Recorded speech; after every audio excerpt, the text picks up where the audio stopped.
ఏలూరు జిల్లా లింగపాలెంలో రోడ్డు ప్రమాదం జరిగింది. ఏలూరు నుంచి హైదరాబాద్ వెళ్తున్న Bharati travels bus Jubilee Nagar సమీపంలో బోల్తా పడింది. ఈ ప్రమాదంలో ఒక వ్యక్తి మృతి చెందగా నలుగురికి తీవ్ర గాయాలయ్యాయని డీటీసీ కరీం తెలిపారు. ప్రమాదం జరిగిన తర్వాత డ్రైవర్ పరారీలో ఉన్నాడని, ప్రమాద సమయంలో బస్సులో 15 మంది ఉన్నారని తెలిపారు. ప్రయాణికుల నుంచి మరింత సమాచారం తెలుసుకుంటామని, ప్రమాదంపై పూర్తి స్థాయిలో దర్యాప్తు చేస్తున్నామని డీసీపీ కరీం తెలిపారు. బస్సు అరుణాచల్ ప్రదేశ్లో రిజిస్ట్రేషన్ చేయించారని, ఆల్ ఇండియా పర్మిట్ ఉందన్నారు. అలాగే ఈ ప్రమాదంలో సాఫ్ట్వేర్లో జాయిన్ అయ్యేందుకు వీరంకి ప్రవీణ్ బాబు అనే వ్యక్తి మృతి చెందాడు. బస్ ప్రమాదాన్ని ముందుగా పసిగట్టిన ఆయన బయటకు దూకి ప్రాణాలు దక్కించుకునే ప్రయత్నంలో బస్సు కింద పడిపోయినట్లుగా భావిస్తున్నారు. ఇటీవలే హైదరాబాద్లోని ఓ కంపెనీలో 20 లక్షల రూపాయల ప్యాకేజీతో ప్రవీణ్ బాబు జాబ్ దక్కించుకున్నట్లుగా తెలిసింది.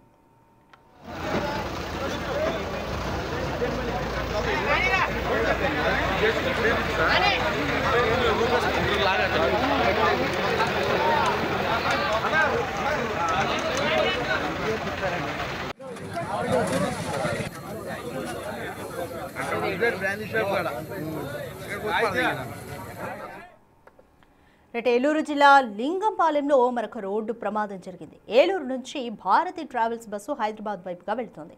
అయితే జూబ్లీ నగర్ సమీపంలో బస్సు బోల్తా పడింది. ఈ ప్రమాదంలో ఒక వ్యక్తి మృతి చెందగా నలుగురికి తీవ్రంగా గాయాలయ్యాయని డీటీసీ కరీం తెలిపారు. ప్రమాదం జరిగిన తర్వాత డ్రైవర్ పరారీలో ఉన్నాడని, ప్రమాద సమయంలో బస్సులో 15 మంది ట్రావెల్ చేస్తున్నారని తెలిపారు.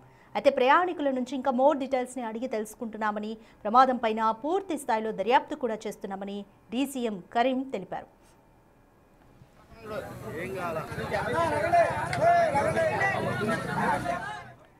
మోర్ డీటెయిల్స్ మా ప్రతినిధి సాగర్ అందిస్తారు.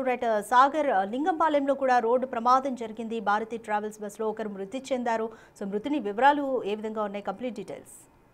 రాధిక, ధర్మాజిగూడ నుండి హైదరాబాద్ వయా చింతలపూడి వెళ్తున్నటువంటి Bharati travels private travels bus, ఇది స్లీపర్ బస్సు జూబ్లీ నగర్ వద్దకు వచ్చేసరికి ఒకసారిగా రోడ్డుకి అడ్డంగా అదుపు తప్పి పడిపోవడం జరిగింది. ఈ ప్రమాదంలో ఒక వ్యక్తి మృతి చెందడం కూడా జరిగింది. అయితే బస్సు ప్రమాదం పడిపోవడానికి ముందు కొద్ది దూరం ముందే ఒక బైక్ ని ఢీకుంది. ఆ బైక్ ని ఢీకున్న కంగారులో బస్సు డ్రైవర్ ఒక్కసారిగా వేగాన్ని పెంచాడు. ఈ పెద్ద కర్వ్ అంటే అడవి మార్గం మొదలవుతుంది. బస్సు ప్రమాదం ఎక్కడైతే జరిగిందో అక్కడ నుండి అడవి మార్గం మొదలవుతుంది కాబట్టి ఆ ఏరియా త్వరగా దాటేయాలి అన్న ఆలోచనతో బస్సు డ్రైవర్ అతి వేగంలో వెళ్ళటం, ఏదైతే పెద్ద మలుపు దగ్గరికి వచ్చేసరికి కంట్రోల్ చేయలేక అదుపు తప్పినట్లుగా ప్రాథమికంగా అధికారులు అయితే గుర్తిస్తున్నారు. మరోపక్క ఈ ప్రమాదంలో ఒక వ్యక్తి ఇప్పటికే మృతి చెందాడు.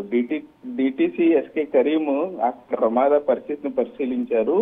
ప్రమాదం ఏ విధంగా జరిగింది అనే దానిపై పూర్తి స్థాయిలో వెరిఫై చేస్తా ఉన్నారు.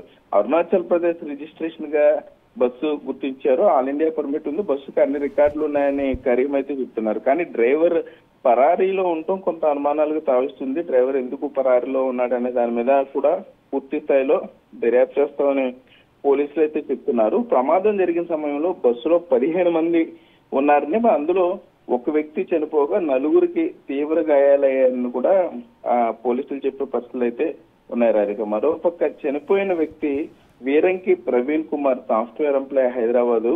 అయ్యప్పరాజుగూడెంలో ఇతను బస్సు ఎక్కాడు. బస్సు ఎక్కిన కాసేపటికి అంటే 1:20 నిమిషాలకే ప్రమాదం జరగటం ఉన్నాడు అంటున్నాడు. ఈ బస్సు ఎడమ చేతికి అదుపుతో పడిపోయినప్పుడు ఇతను బస్సు కింద పడిపోయాడు అని కూడా అక్కడ స్థానికులు చెప్తున్నారు. అయితే గాయపడ్డ వారిని చింతలపూడి ఏరియా ప్రభుత్వ ఆసుపత్రికి తరలించి చికిత్స అందించారు. మరోపక్క చనిపోయిన వీరంకి ప్రవీణ్ కుమార్ మృతదేహాన్ని కూడా చింతలపూడి ఏరియా మార్చరీకి అయితే తరలించారు. ప్రవీణ్ కుమార్ బంధువులు చింతలపూడి ఏరియా ఆసుపత్రికి చేరుకుంటున్నారు. చాలా వారి బాధ వర్ణాతీతం అనేది చెప్పుకోవచ్చు. ఎందుకంటే సాఫ్ట్వేర్ ఎంప్లాయీ అతను కొద్దిసేపటి క్రితం బస్సు ఎక్కాడు. బస్సు ఎక్కిన 6 గంటల్లోనే అతను చనిపోవటం, ఇంటికి ఒక పెద్ద దిక్కు కోల్పోయామని కూడా ప్రవీణ్ బంధువులు అక్కడ రోధించే పరిస్థితులు అయితే ఉన్నాయి. రాధిక, సాగర్, ఈ ఘటన పైన పోలీసులు ఎటువంటి వివరాలు చెప్తున్నారు? డ్రైవర్ పరారీలో ఉన్నారు కాబట్టి ఎటువంటి అంటే డ్రైవర్ని అదుపులోకి తీసుకోవడానికి కానీ, డ్రైవర్ని గాలించడానికి కానీ ఎటువంటి చర్యలు తీసుకుంటున్నారు? రాధిక, డ్రైవర్ నిర్లక్ష్యం వల్లే ప్రమాదం జరిగింది అనేది పోలీసులు ప్రాథమికంగా గుర్తించారు. ఈ ప్రమాదం జరిగిన జూబ్లీ నగర్కి కొద్దిగా ముందు అతను ఒక బైక్ మీద వెళ్తున్న వ్యక్తిని ఢీకొట్టడం, దానికన్నా కొద్దిగా ముందు ఒక ఆటోను కూడా ఢీకొట్టే ప్రయత్నం చేశారు. బస్సు లేట్ అయిపోయింది, ప్రయాణికులు తొందరగా చేరుకోవాలన్న ఆలోచన కానీ, లేకపోతే డ్రైవర్ పూర్తి నిర్లక్ష్యంతో ఉంటాం, అంటే పారిపోయాడు కాబట్టి అతను మద్యం మత్తులో ఉన్నాడా లేదా అనేది చెప్పడం ఇప్పుడు కష్టం. కానీ అతను దొరికిన తర్వాత బ్లడ్ శాంపిల్స్ కూడా తీస్తామని పోలీసులు అయితే చెప్తున్నారు.